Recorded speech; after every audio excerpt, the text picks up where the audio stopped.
Judith Collins, welcome. It's an end of year interview, and what a year it's been. I was just downstairs listening to you speak at the post-election symposium that we have at Parliament after every election, I think you said, since 1987. And in particular, you revealed a detail that I don't think was public before, which was the night before Todd Muller resigned, which I believe was the day before Bastille Day. Yeah, it was, yes, exactly. We resigned on Bastille Day. You resigned on Bastille Day. I remember that because it's 14th. It's my grandfather's birthday, actually. Yeah, right, okay.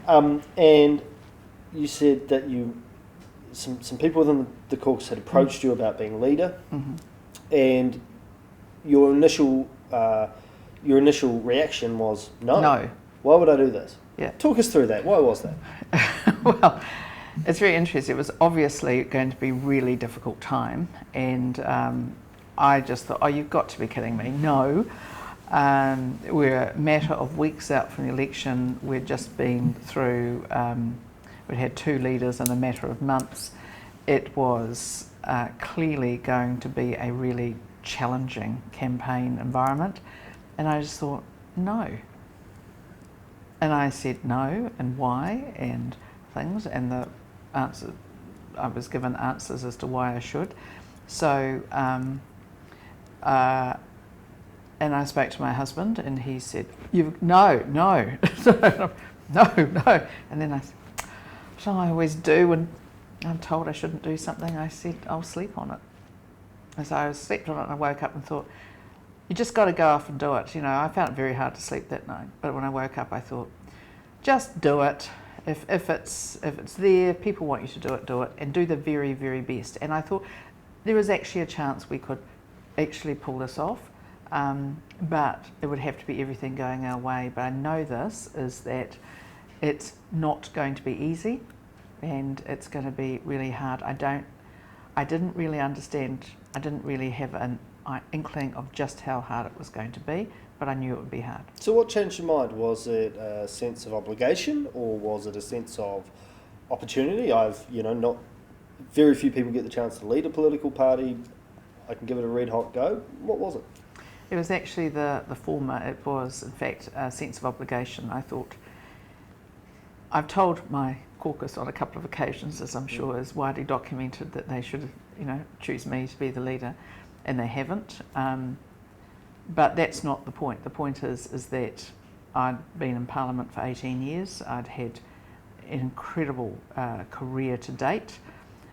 I thought, if I don't do this when I'm being asked to do it, then I don't deserve to do it. And I don't deserve to have that title and that obligation.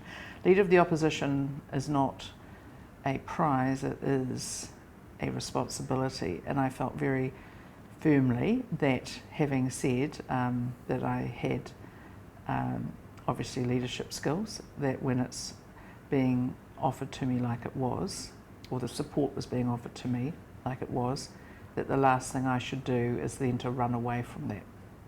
So in the event, obviously, you took over, National won, I think, a touch under 26% of the vote. 400,000 New Zealanders had voted for the party last time. Didn't. Took off elsewhere. What do you think were the key things that went wrong? Well, there are some things we couldn't help. So, such as, I think, earlier in the year we had been polling well. I think we were doing very well. We were in the early 40s, and then COVID struck. So I think the last of the public polls had us down to about 30. Before there was a leadership change from Simon Bridges to Todd Muller, our internal polling was low.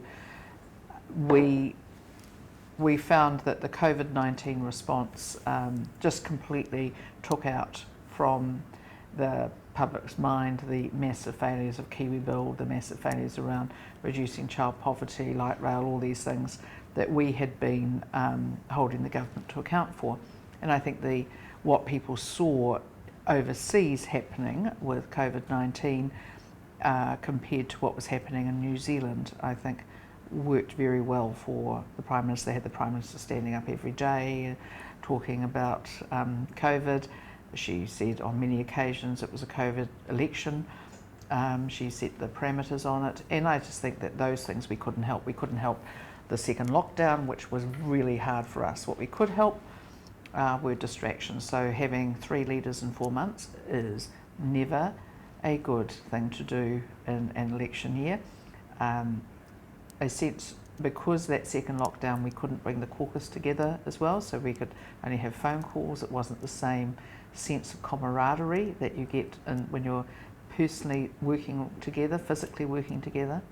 There were other things, I think, because there had been a leadership coup, not by me but before me, there were still some lingering concerns. Can I just pick you up on that? Yeah. So the former Australian Prime Minister John Howard always used to say, in politics, disunity is death. Yes, that disunity was death. And I mean, notwithstanding the fact that that you were sort of brought in a way to save the furniture, clean up the mess a bit, notwithstanding that, was it a mistake to change leaders in the first place when Simon got Well, wrong? people always ask that questions, and I think hindsight is always excellent. I mean, it's found to be 100% secure. The problem is, though, is that people need to know what was going on in that caucus. The caucus, clearly by a majority, chose to change the leader. Whether that's a mistake or not, I think will eventually work itself through. But what was clear is that we weren't getting any traction at all. In fact, our ratings, personal ratings for leader and that were and these were publicly available polls, were clearly being not just decimated but worse. So there was obviously a wish to change at that stage. I just think that lots of things were going on, which will no doubt come out in the fullness of time. But What sort of things? well, I'm not going to tell you everything was going on, but it was a challenging time for us as a party and as a caucus. So there was things like whether it was things like the issues on the board around the Auckland Central selection after Nikki Kay resigned. That was hard. That was another distraction. We had issues. The first things I had to deal with was the Hamish Walker, Michelle Bogue issues. And then later that week, Andrew Falloon. I mean, it was almost like, oh, come on, where's the next tsunami coming? That's how it felt like. And so these things had been. There were some behaviours and things and culturally that may have been, obviously in the periphery, but were suddenly coming into as the MP in number 4, I didn't know about these things. So they were coming into the fore suddenly and they were in the media, so we had to deal with them. So there were a lot of distractions like that. But that disunity generally is never helpful. You can't stifle people's feelings though, and I've been in politics long enough to see that it's impossible to stamp down on anybody feeling upset about things. What you have to do is deal with those issues, but you can't just stop people from feeling upset or whatever. You just have to deal with it. So how do you deal with it? Well, I think one of the things that I've done, if I can talk more positively about the future and what we've been doing recently. So, for instance, every MP, I want everybody to come to our caucus meetings knowing that it is a place where they should be able to say anything they want, but that if they want to do that, they should always be respectful to each other, and that they will be treated with respect. So that means that if they want to say something personally or anything else, or are upset about something, the best place to deal with that is talking to the other person directly. So that we end up with a respectful working relationship and friendship. So is this a bit of a, so it sounds like what you're talking about is almost like you're trying to lead a little bit of a cultural change within Well, the, I think within it's the very caucus. important. It's very important to have a change so that with a smaller group in particular, we've all been through very hard times in terms politically, and we've lost colleagues, we've lost staff members, but also even our new MPs coming in, they've come in a really tough election campaign. So we're all in that mode where we need to respect each other and work together, and if we have differences, to sort them out in a friendly and professional manner. But the other thing is that I've asked all the MPs to do is they've all, for instance, been able to sit down with me for half-hour meetings to go through what their wishes are for portfolios, which they did, where they felt that they needed extra help or whatever. They have been able to have that time with me. I have then working with Shane and senior management leadership team to actually put that all together into portfolios and rankings. And now I've asked every MP in writing, I've given a letter of expectation about their portfolios, and I want them to come back to me by the end of January with how they see their portfolios working, what they want to be doing, how they want to be judged on that. So it is quite a high performance, more business-like relationship. So so these letters of expectations, is this a bit like the KPIs that in particular Dr. Reddy was talking about when he first became Yeah, it's leader? not quite as that. What we want to do is see how to use these letters of expectation, which is more along the lines that John Key used to give us as ministers, so that we're the ones saying, this is how I want, this is what I expect to come from my work in this area. These are the people I'll be working with. This is who my stakeholders are. This is how I'm going to prosecute a particular issue. These are the things I see coming up. And then from there have some meetings in February and March, just going through all those and see if there's any extra help people need. So what I think is really important with our smaller resources, but also our smaller caucus, is that I have some time to spend with MPs, and so does Shane Retty as the deputy leader, to actually work through how we can help people work better together. There is one bonus, with having a smaller caucus. We're all on the same floor now, which is we physically see each other, and it's like that is helpful in terms of people working better together.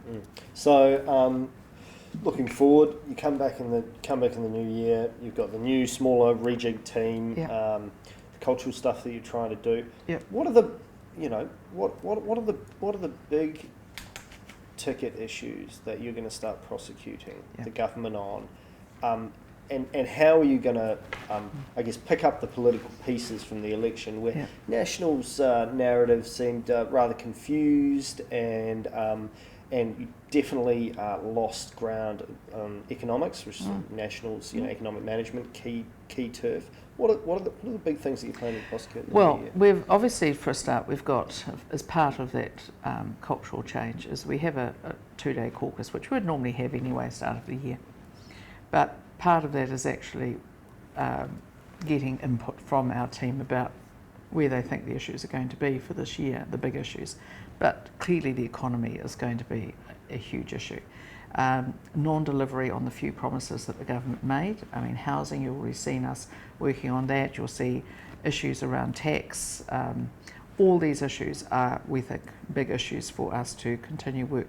I believe law and order is going to be one of those big issues.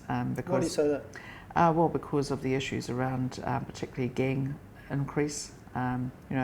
A third more gang members now than there were 3 years ago. Do you think Labor's been soft on gangs? I think they've been pretty soft on gangs. But I also think that there are going to be issues around that, and law and order, we'll see that. There are lots of issues, I think, but also in terms of, apart from those things, I really do think that it's important that we leave it to our caucus to talk about as well, because they have spent the Christmas break talking to people, listening, and as part of that listening, they've also been, I should say too, they've all gone out to listen to each electorate, to listen to them, download onto them about what it is that went wrong in the campaign. So they've all been out doing that anyway as part of the out listening tour. They've all done it and they've all reported back. So. Okay, well, we look forward to seeing the results in the new year. Yeah. What can you nominate for me your best and worst moment since becoming leader? Right. Just to put you on the spot. Yeah. Well, the election result wasn't great. That was pretty bad. And maybe, but I thought I always like to be positive, and I like to say, and I constantly say it, and I'll continue to say it, that adversity is an opportunity to show character, and I feel just occasionally I didn't need quite so many opportunities to show character. So the best thing of it would have been the reaction from our volunteers. So a specific moment would be, I guess, 420 odd people turning up in a public meeting in Palmerston North. It was unbelievable. Or it could be an Otaki one. It was, the best thing really was just the response from our supporters and volunteers who backed us. Right. And so are you taking a decent break? And what are you planning to do on your holiday this year? It's been a long year. I am going to take a break. So, but I'm unfortunately slightly, the phone is welded to me, so it's a bit hard. Are you going to be boosting the New Zealand domestic tourism market? Yes, I'll be in Queenstown for part of the break. I'll have a lot of time at home. I may start sketching out my next book. Really? Yeah, and well, I'll sketch it. That's all. I think this time I might make it a thriller. Do you have any other particular interests outside of politics that you? I like writing. I like writing, writing, obviously, yeah, and gardening. Yep. Not much, only when I'm really there. So I'll be doing that, and walking and things. And I also just like sometimes having time to think, and having time to think out this next year coming up. I think this is going to be. I have lots of things going on this next year, but I expect that this is a really good opportunity for us. I mean, for a very start, just on terms of culture, I mean, when I first became the leader, we adopted in our caucus unanimously the code of conduct for MPs and in our party. These are things that I'm thinking about, how we can constantly improve the experience for our MPs and also our staff. And my experience as an employer and also as a minister is that most people are trying to do their best. They just actually need to know that they're valued, and they need to be able to feel free to put their hand up to say when they need help. So that's what I'm going to be bringing. Terrific. And do you have your eye on any particular books that you might read over summer? Well, there's a few. So I've still got to finish Brad Tattersfield's book on Sir William Birch. So I've got to finish that. It's sort of half finished by my desk. And I strangely quite like reading political biographies. I don't know why. Judith Collins, Merry Christmas. Good luck for the rest of the parliamentary year. And we'll see you in the new year. Thank you so much for joining Stuff. Thank you.